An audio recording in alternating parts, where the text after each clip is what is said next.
Welcome to Season 5 of the Mindfulness Pilates podcast.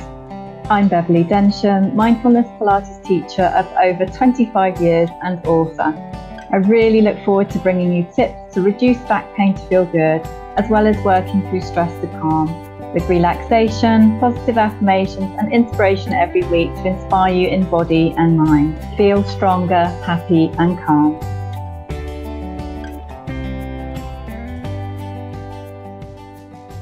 So big welcome to this week's podcast, helping you with headaches. I've got a special guest on today. We have chiropractor from Rebalance Chiropractic, Rob Spratley with us today, which is great. So big welcome and thank you for coming to talk about this. You're welcome. So it's really good. So I thought it'd be really nice before we start talking about headaches and what you can do to help yourself with headaches. And it isn't just about the head and the neck, it's about the whole spine, etc., which we will talk about today. So it'd be really nice to share with you listening how, Rob, how you got into becoming a chiropractor, because you originally actually worked in IT. Yeah. And then you said that you lifted a piano and has it hurt your back, and then that sort of what happened then? Yeah, so I was moving house, and I was carrying a piano with another chap who was actually a fireman down the side of the house, and I tripped over a bramble, as you do, and I sort of stumbled, and the fireman sort of said, "Are you all right?" And I was like, "Yeah, fine." He's like, "Is your back all right?" I was like, "Yeah, it's fine, no worries." And I thought nothing of it. And then over the next few kind of days, then I did start to get kind of like some back pain. The first back pain I'd had, I was about 27 at the time, and it didn't get any better. And I kind of went to see my doctor and got some physio treatment, and it helped. But then it kind of came back once I stopped doing the physio. And then a friend of mine said, "Have you tried seeing a chiropractor?" And I went to a chiropractor and found it helped, and I kept going. Became quite good friends with my chiropractor in the end, and I think I was sitting one day in treatment and saying, "Oh, a bit bored with my job, blah blah blah," and he just sort of planted this seed. He said, "Why don't you do what I do?" And I was like, "Okay," I thought about it for about a year and did a bit of research and thought, "Yeah, actually, I'd quite like to do that." So, and it turns out that really me tripping and carrying a piano was something that just triggered something that was wrong with my spine anyway. I have scoliosis, so I have a curve in my spine. And now I look at photos of myself when I was kind of like, 4 or 5 years old. I can see that I wasn't quite configured correctly, and it obviously upset something. So, scoliosis is often a reaction to something being unstable in the spine, and it obviously kicked it off. So that's kind of how I started off for me. Yeah, and as well as and you also do what do you call it exactly? The ABC, Advanced Biostructural Correction, and then you also do that side of it as well. Yeah. How does it work? So quite early on in my chiropractic journey, once I was practicing, I went to a seminar in a technique called Advanced Biostructural Correction, and it just made sense to me because what I liked about it is it answered the question of why do things go wrong in the body? Why does the body fail? Rather than just looking at, okay, this is tight, this needs to be released off. No one ever asked the question why. But ABC looks at the body in terms of looking at the fact that your spine has no muscles behind the spine or the vertebrae that can pull directly backwards. So what happens over time is that vertebrae move into a forward position that your body can't self-correct, and therefore your body collapses at that point. So the body loses its leverage. ABC looks to identify those things that have slipped forward that the body can't correct, and then we do the adjustments to correct backwards. So we're not necessarily looking at things that are just tight and restricted. We're looking at the things that are unstable, because then there are other areas around that instability, you can call them compensations if you like, that will be the things that become tight and restricted. So, typically with neck pain and people sitting at desks a lot now, it's the fact that the body's maybe collapsing forward at sort of, this level here when you're sitting like this, and that's going to cause the pain in the neck and headaches as well, which we'll talk about later. Yeah. Most of you will be listening to this and not watching this on the podcast. And so Rob just slumped like a banana there in his neck. So I have got a real life banana here. So my top tip is don't sit like a banana, don't stand like a banana. But I think that probably leads us quite nicely on to talking about posture, good posture, bad posture, and perhaps it'd be good to start with headache. You mentioned that you obviously indicated there that headaches is part of it is a postural thing. Yeah. And I'd just like to say actually, so Rob and I met at business networking, B2B business networking, and you did a really very excellent presentation yesterday and some very really clear visuals, and you also brought in some research as well about what's happening, and that some of the research is quite alarming, which I would really quite like you to share on the podcast today as well, because I think when people understand what's happening, they're more educated in what's happening, it motivates them more to look after themselves and actually perhaps I will actually bother to sit at my desk properly or whatever it might be, because actually that can have some really positive effects. So let's start off with headaches. So I'm going to touch a little bit on posture before we talk about that. Yeah, so, you are very welcome. I'm a big fan of posture. Yeah, posture is a bit of a buzzword. It has been a buzzword for a while now, and everyone's probably seen stuff online that talks about things that correct posture, whether they be sort of posture vests and that sort of thing that pull your shoulders back, make you sit up straight, etc. So I always say to my clients, what's the difference between posture and structure? And I get them to stand. I say to them, breathe in and out and let your body slump. And just let the body go. Now, if when you breathe in and out, your body kind of like collapses forward at some point, that's your structure. That's kind of like how your body is resisting gravity. If you then artificially hold yourself, pull your shoulders back, tuck your pelvis in and that sort of thing, that's kind of your posture. So the problem, in a sense, with people's bodies lies in that gap between what their natural structure is and what their posture is. Ideally, they should be the same. So what I look for with clients is that they breathe in and out, and their body, their shoulders just go up and down. They don't slump forward. They don't wiggle sideways, slump backwards, because then we know that they're kind of structurally good and that their posture is good. So, posture is almost like an artificial way of supporting your structure in a way.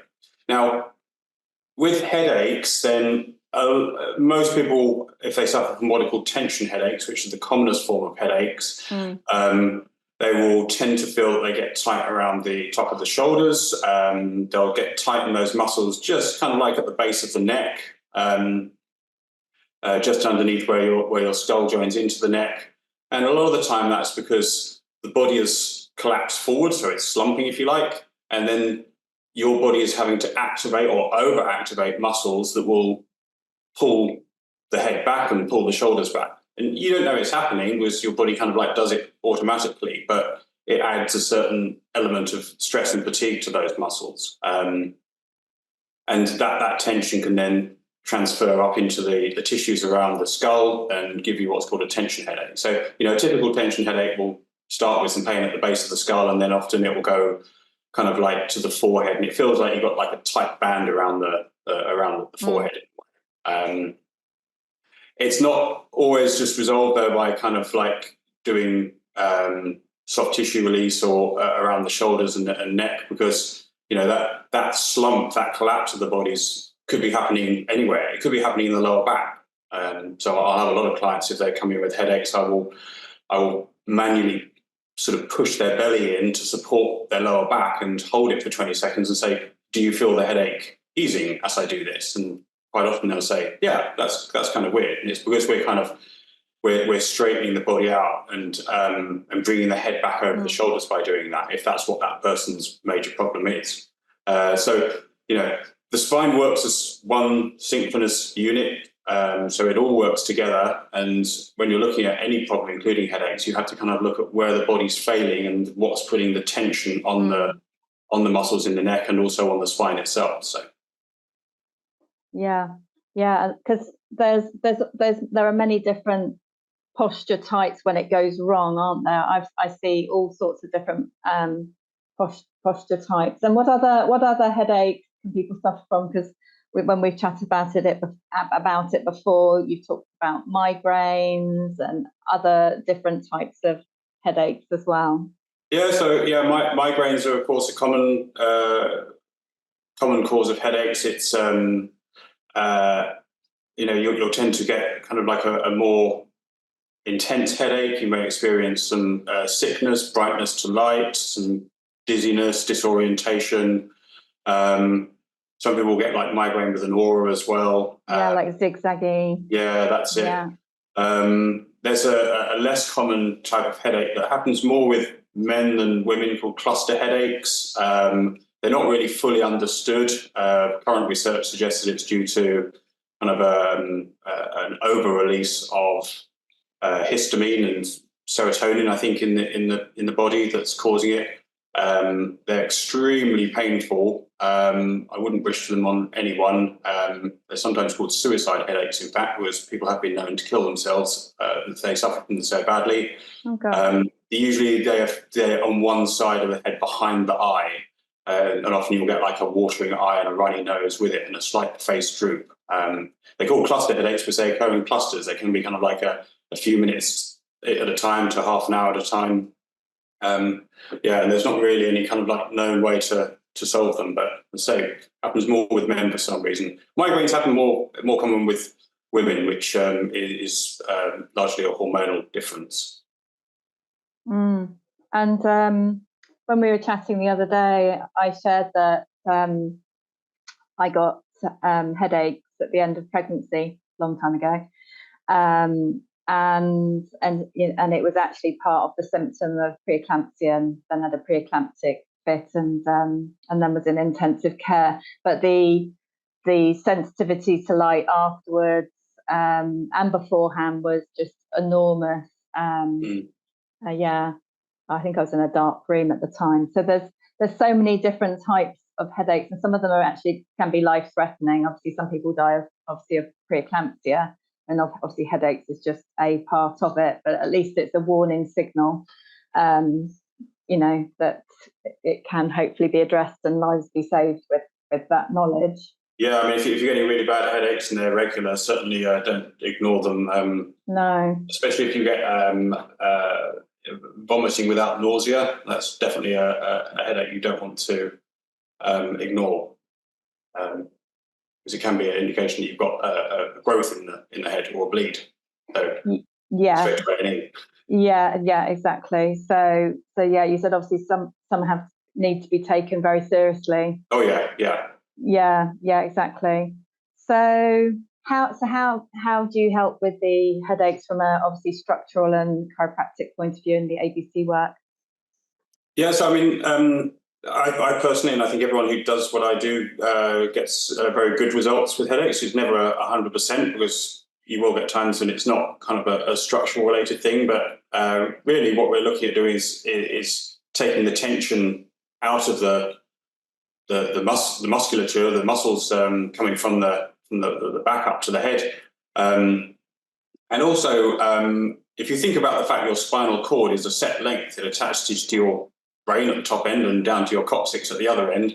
If your body's slumped forward, it's going to stretch the spinal cord, and that will pull on your brain essentially. It sounds like a slightly dramatic thing to say, but it's going to create a degree of tension. So getting the body into a more upright position. We're doing something called meningeal release as well in advanced biostructural correction, which just makes sure that we've got any scar tissue around the spine that's restricting it. And that's kind of what we do to treat the headaches. So I always say to clients with headaches, I say, keep a diary of these headaches. And you want to keep a diary of three things: how often they occur, how long they last, and the intensity. So we're looking for those three things to reduce bit by bit. Yeah, because they're not going to suddenly just go, but if someone has 2 headaches a week, for example, that last 6 hours and 8 out of 10 pain, then that's your starting point. You're looking to kind of like reduce the frequency to maybe 1 a week and then 1 a month, and reduce that pain scale as well. Yeah, and also, so thank you for sharing that. And then you said there can be other factors as well. So what other factors can come into play for people with their headaches, like stress? Oh yeah, for sure. So yeah, stress is a big thing nowadays, and anything that can help to manage stress will reduce the chances of you getting frequent headaches and intense headaches. And the work that you do, of course, is a big part of that. My customers will tend to find that they feel more relaxed after treatment because it's taking away an element of stress to their body, i.e. the physical stress, but physical stress and emotional stress or mental stress, they work in tandem. So if I have customers that I think have other things going on in their life that are causing them emotional stress, then I'll talk to them about it and make them aware of it. But that's obviously not my area of expertise. But I try and direct people in the right place. Yeah. And I think it'd be really fascinating to share with you listening. There was some research you shared in the talk, the inspirational chiropractic talk yesterday. How heavy is the head, and then what happens as you slump, gradually as your head slumps forward another inch, what happens to the spine, the head and the neck? So the average head weighs around about 12 pounds. And if it's balanced neatly on top of your shoulders or on top of the spine, then your spine is absorbing the weight of that. If you start to experience what we call forward head posture, so the head is inching forward in front of the shoulders, then the head effectively becomes even heavier than 12 pounds. In the same way that if you, hold your mug of tea close to your body, it's going to feel quite light. If you hold it a foot in front of you, it's going to feel a bit heavier. If you hold it, arm's length, it's going to feel even heavier. So in mechanics, you'd call it a moment arm effect. But for people whose bodies are slumped forward and their head's forward maybe 3 or 4 inches, the head is effectively weighing around about 40 pounds, and all the muscles in the back and the neck are having to counter back, to pull back on that, because there's nothing else to stop it from going forward. Once gravity takes effect and pulls it forward, it's going to keep on going unless something counters that. So, and that in turn will create a lot of tight muscles. It will create some fatigue there, but you'll also start to get these adhesions around the spinal cord, these meningeal adhesions that will just become thicker and thicker and thicker. And then with time, it can result in what we call a hard kyphosis. Now, a hard kyphosis is something where if you lay on your back on a flat surface, your head isn't in neutral. You'll feel your head sort of tipping back, and you need, I can't remember the exact amount, it's something like 1.7 inches or something like that behind your head to put it into neutral. So yeah, it's got to a pretty bad stage when it's like that. It's not unresolvable, but you want to try and avoid being in that situation. Yeah. I mean, I think it's always good to seek medical advice when there's aches and pains in the body, or today we've talked a lot on the podcast and on the past talked a lot about the back, but it'd be nice to give headaches a chance today, and I think it's really helpful to sort of for people to understand what's happening when they slump and what effect that's happening. And Pilates, is very, very good for the posture. But obviously, if there are aches and pains, it's good to see someone like yourself, for that sort of structural, and as you say, when there's adhesions and all sorts of other things going on, it's obviously hugely, hugely helpful. And you shared a statistic as well. You sent me the research, which is, thank you very much for that. On also how long you're going to live. So what happens, this research was also, well, it was quite alarming, but what happens if we end up with really, really severely slumped posture in relation to longevity? Yeah, so I did send you the research, and I haven't got it in front of me at the moment. I can't remember it exactly, but what happens is if your body is collapsed forward, you essentially reduce what's called the pericardial space, so the space beneath your ribs that your heart is functioning in. And if you think about the fact that the heart is an elastic muscle, so it contracts inwards and then it springs outwards. It contracts inwards, it springs outwards. If you start to collapse your body forward, then the heart hasn't got the room that it had before to bounce outwards. So you can start to get some turbulence in the blood flow from the heart into the arteries, and that can cause a hardening of the arteries. Any sort of turbulence or irregular flow will cause that. So that, the technical term is atherosclerosis. And in the research I sent you, Bev, then it was done in a care home in the States, and they did a study of, I can't remember the number of residents there, but they looked at the age at which they were dying for those people that had what we call a hyperkyphosis, so they're hard stuck forward, and those that didn't. And they found that on average they were dying 4 years younger. So yeah, and the main cause of death was this 1,353 participants in that particular study. Okay. I've got it here. Here it is. Good. And what was the other bit you just said? The other bit that I said was... Sorry, I missed the very last bit.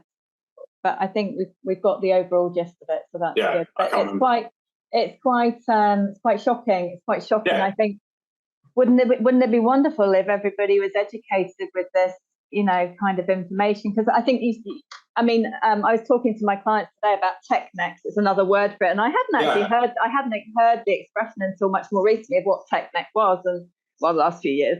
But I've known about it forever. But as in, it's an actual phrase of the head poking forwards, or even worse, obviously the rest of the spine poking forwards when we're on technology, whether it's an iPhone or another piece of technology, and what what's happening with that. I'm always encouraging my clients to after they've been on, I know whether they might even just been simply writing on a pen and paper, but the head is going down, and then to bring the head back up again. It might be something as simple as that. Yeah, it's a difficult one, because it's difficult to encourage people to read things that are kind of straight in front of them, because it's pretty uncomfortable to be like holding something out in front of you. I think, as you alluded to, the best advice is to kind of do it in doses, and to just take a break and look up, or get up and walk around for a while. Because a lot of people do spend sort of 8-10 hours a day at a computer, don't get up very often, and it doesn't matter how good your seated posture is, how good your chair is, how good your screen height is. If you sit for more than sort of 45 minutes, your body's going to get fatigued, and you need to just get up and give it a reset and do something else. I often say to people, think about how evolutionary terms we've evolved. We're the same sort of physical beings that we were a couple of 100,000 years ago, but yet we were doing an entirely different thing then to what we do now. So our bodies haven't caught up in evolutionary terms with the lives that we lead. And doing things like Pilates or any sort of normal sport is almost just like introducing an element of normality to what we're supposed to do with our bodies, which is why it helps people. Yeah, I think I find it really good when I'm teaching. I'm moving a lot, and I demonstrate one, then I'm correcting, then I sit up, I'm correcting the client. So it's a kind of very healthy, for me, it's like a really healthy way to be. But then, of course, I'm writing books. We've just written the Stress to Calm series of books, and that's a whole sort of, you've got to sit at the computer. But I think I find setting an alarm really useful to make sure you don't sit there too long. Yeah. So some people do that as well. That's quite a good tip, because you can get engrossed what you're doing, and people sometimes forget to look after their body, and they actually, as you say, get up, walk around, have a break. I encourage my clients to eat, as well as that, maybe to have a quick stretch or have a brief break if they've got stressed, or if they haven't got any much privacy and they're really stressed, to go to the bathroom, and just take a quick break in the bathroom. Even for a minute, a quick breathe. We're going to do a little breathing exercise today to help de-stress, which can be done sitting, standing, or lying down. But before we head into that, I picked every episode, we pick an positive affirmation card message of the day. Sometimes from Happy and Calm cards, sometimes from Happy Kids cards. Today we've got the affirmation of I have good posture. When I sit and stand tall, I feel happy and my back feels stronger. What does that mean to you today, Rob, and for you listening? I think that sums it up very nicely, especially when you say I feel better as well, because people, if they're sitting straight or standing straight, have psychologists have done research to say that they feel more confident as well, and they make better decisions. So you're exactly right. Yeah, it's also absolutely. It's very good for mental health and happiness as well. One of my favourite scientists, authors, I've met him a couple of times. He's a really fantastic author. Is Dr. David Hamilton. He's written many books, and in one of them, they talk about the benefits of good posture. And even in our latest Stress to Calm series, doing power poses. What I tend, even like doing power poses with hands on the hips, hands at the side of the head, arms in the air, that with the good posture can bring more happiness, confidence and success as well. Really interesting stuff by psychologist Amy Cuddy on that, with studies on how that helps people get, through stressful interviews or just through everyday work or stress that people might be going through. It can really help as well. Anything you want to add to that before we go into today's breathing? No, I mean, I was just going to say that when we came out of lockdown in 2020 and a lot of people were working from home, I got a lot of people coming in as new patients who were really struggling with the working from home thing, and it wasn't due to the fact that they were working from their dining room table and chair. It was the fact that they were sitting for longer periods of time without moving than they would have done in the office, where you'd be getting up and going to meetings or going over to chat to Fred by the photocopier or whatever. So, it was that being sedentary for hours that was really affecting people. Yeah, I actually ended up, when I wrote my second book, I think it was like, initially it was very healthy book writing. I was walking on the beach and I was writing with pen and paper, but then I had to get on the laptop. And by the time it ended up with like deadline time, I ended up being on the laptop too much, and I'd forgotten to set my alarm. And I ended up with like an arm elbow injury, like a repetitive strain type thing going on. It's better now. But, it's an example of, sitting too long. Absolutely. Yeah. And that repetitive kind of, thing. So we're going to go into breathing exercise now. It's like a mini meditation. I kind of made up this version of the breathing for you. It's a counting breathing meditation. When I was on a walk the other day, I was just literally on a walk around the block, and I made up this particular version of it. So you can do this either sitting with good posture, standing with good posture, or it might be really nice to lie down for it. But you can even do this breathing in bed at night time to help you sleep better, on a walk, that sort of thing as well. It's quite a short one, so we're going to head off into that now. So decide whether you want to be cozy on the sofa, on a mat. Make sure you've got a cushion behind your head. If you do want more back support, bend your knees. Have a cushion to support your neck, depending on what your posture's like. Anything you'd like to add to that in the setup position there, Rob?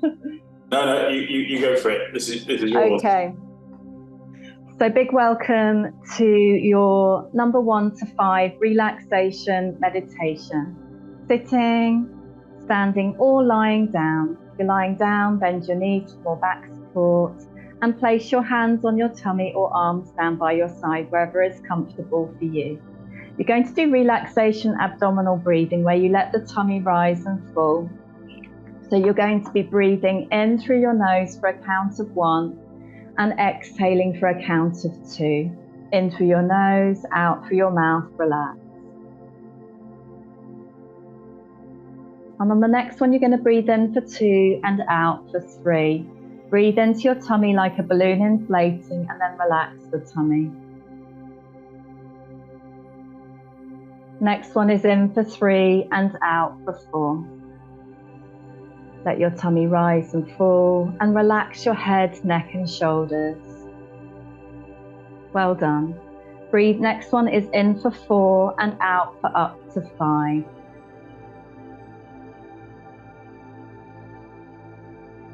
Just let your tummy rise and fall. Well done. And on the next one, you're going to breathe in for 5 at your own pace and out for up to 6.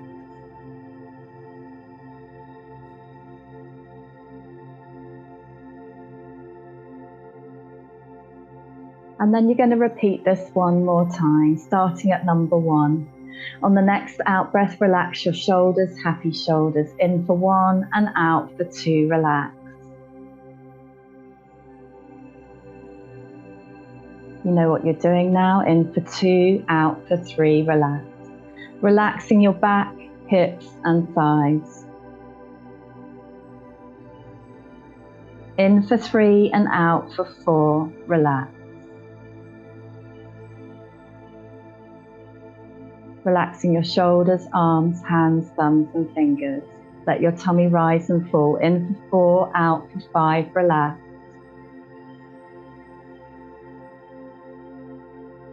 My posture is improving. Relax your legs, hips, feet and toes. And finally in for 5, out for 6.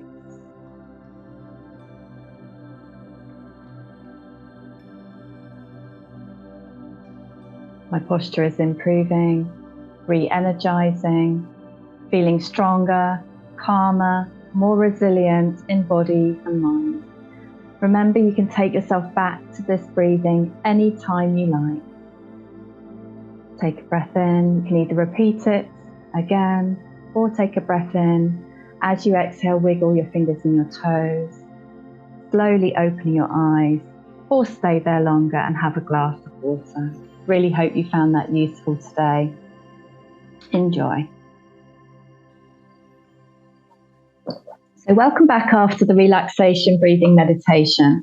The wonderful thing about breathing, relaxation, meditation, there's loads of research on it now actually. How do you feel afterwards? How did you do that? Obviously never do it whilst you're driving or operating machinery or anything like that.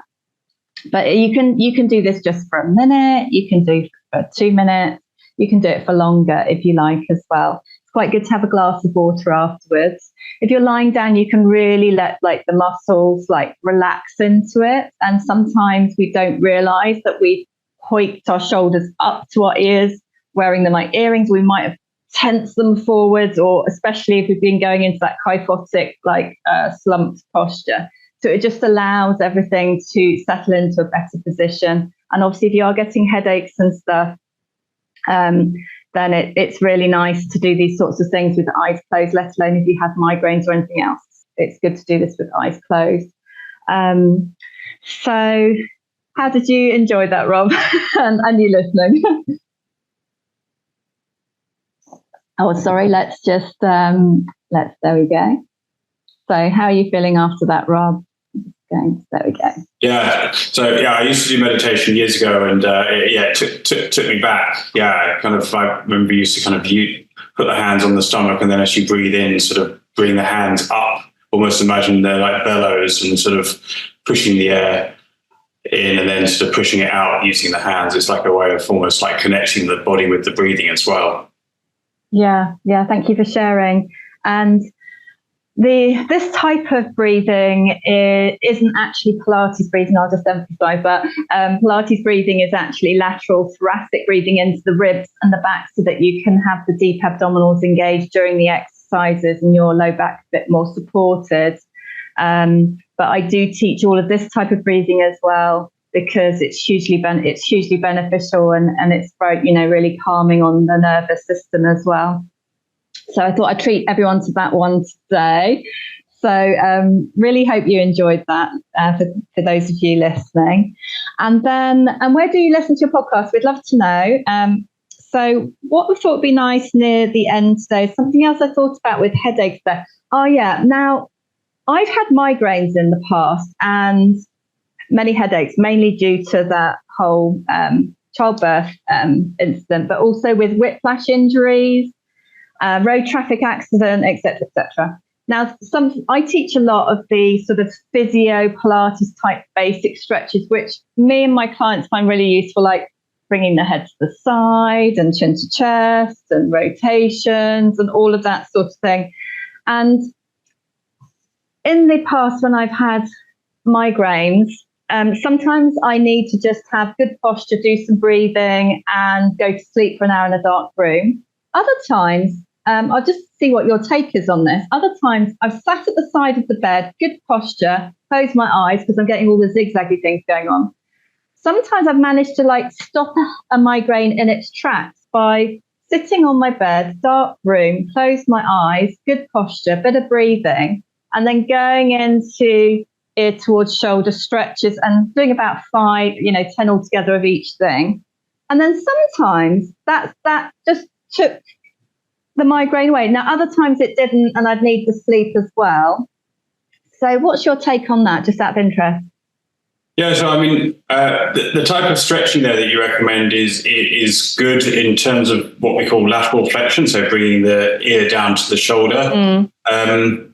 That's the main type of stretching I would give to anyone for relief, because it's a neutral stretch. What I definitely don't advise is pulling the head down towards the chin to the chest. So people will feel those muscles being tight at the back of the neck, and they'll think, oh, I need to kind of flex my head forward and get my chin to the chest, and sometimes use my hands to do that. But what you're doing then is you're pulling your head into a forward position. You may be pulling a joint of vertebrae in your spine forward that your body then can't self-correct. So it might help kind of the muscles for a moment, but you may find, and maybe your listeners will find, that if they do that, they'll feel a bit dizzy afterwards as well.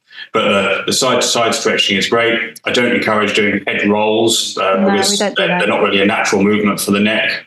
And also, if you're lying down and getting over a headache, or just lying down doing the meditation you're doing, just be aware that you don't really want to have something big and fluffy behind your head, like a big pillow, because again, that will just push your head into a forward position. So, if you're lying down, just think about the fact you want to try and keep your nose pointing straight upwards to the ceiling, because that's a neutral position. Yeah, lovely. Yeah, I mean, I recommend to my clients quite a thin cushion behind the head, because we obviously do have a natural curve in our neck, a natural curve in the low back, don't we? So for the neck, I recommend about a 1-inch soft head pad behind the head. Yeah. Some clients with very bad posture, it's too low for them, and then they're like, and they're going into extension. So they need more whilst their posture's changing. Yeah. Or, seeing someone. And if you haven't got that, then just getting a towel and folding it over twice or 4 times as a means of support is good, because you can customize that well. So. Yeah, exactly. So it sounds like you're already giving us 3 top tips before we go to those. So what 3 top tips would you leave the listener with in relation to recovery or prevention of headaches? First of all, make sure that you know what the headache is, and that it's not any of these red flag things that we discussed. Be aware of when the headaches occur. Do you have them when you wake up? In which case, it could be an issue with the way you're sleeping. So, if you're a front sleeper, lie on your front. Try not to sleep on your front, because it's going to kind of kink and twist your spine up. I recommend people sleep on their side. It's the most neutral position. Try and avoiding memory foam pillows. They're too soft. And also, of course, feather pillows. So I always recommend people use a latex foam pillow, because it's supportive. If headaches come on in the day when you've been working, for example, at your desk, then you need to think about what your seated position is. So sit with your hips a little bit higher than your knees, because that will help your pelvis sit in a neutral position. The lower you sit, the more your body will slump, essentially. I always recommend people have a slight tilt to their chair as well, whether they use a seat wedge or if they have an office chair that the chair tilts. It just helps to lock the pelvis in position. So what supports your spine is your pelvis. No amount of lumbar supports or headrests or whatever will support your spine. You need to get your pelvis in the right position so that your spine balances on top of that. And I'll try and remember to send you some links that you can share for this sort of stuff as well. That's kind of like the top tips. Also, just keeping hydrated, keeping moving, reducing stress. Don't eat loads of chocolate if you've got a headache. Yeah, very, very good. And all of Rob's details on your Rebalance Chiropractic will be in the show notes as well. Because if you want to say what area you're in, though, because obviously some can obviously come and see you in the local area. Yeah, well, I mean, you've probably got people from all over the place listening to this, so yeah, that's right. I can, if people are interested in doing the particular type of thing that I'm doing, advanced biostructural correction, there is a provider map or a provider website for people to find someone near them, hopefully. Where are you, though? I'm in Farringdon, which is Oxfordshire. It's kind of like sandwiched in between Swindon and Oxford. Yeah, lovely. But there's practitioners all over the country, and we often get people who come and see us who have got problems that they've maybe seen someone else for and it's not been fixed, and then because we do something different and look at the body in a different way, then we can unlock that problem and fix it. I'm not saying that we're the best at what we do, but we're just looking at things from a different angle that often someone else won't look at. So. Yeah, and that can be the key sometimes. I mean, this is a completely random answer to that, but I saw a different doctor once and I found out I had celiac disease. How brilliant is that? I mean, it's not me. Most people wouldn't think that's brilliant, but if you know what something is and then you can do something about it, it means I can't eat wheat and gluten in case anyone's never heard of it, but but then you can get better. Whether that's your headache, your backache, whatever it might be, or at least improve things, enormously. So we're gonna head off now, and I just want to thank you very much, Rob, for coming on the podcast. Any parting words before we go? But thank you so much. Yeah, just really just think of your body and your structure as part of your health. It's not really recognised. That's why I refer to it as structural healthcare. And it isn't recognised because it's kind of like not in the mainstream, but doesn't mean to say it's not something that doesn't exist. So just don't ignore your body. If it's sending you warning signals, just address it before it gets worse. Thank you so much, Rob. Pleasure. Thank you for inviting me. Thank you for listening to this episode of the Mindfulness Pilates podcast. Please rate and review on your podcast platform. You can access the free healing meditation and Pilates to ease back pain in 3 minutes morning routine on my website.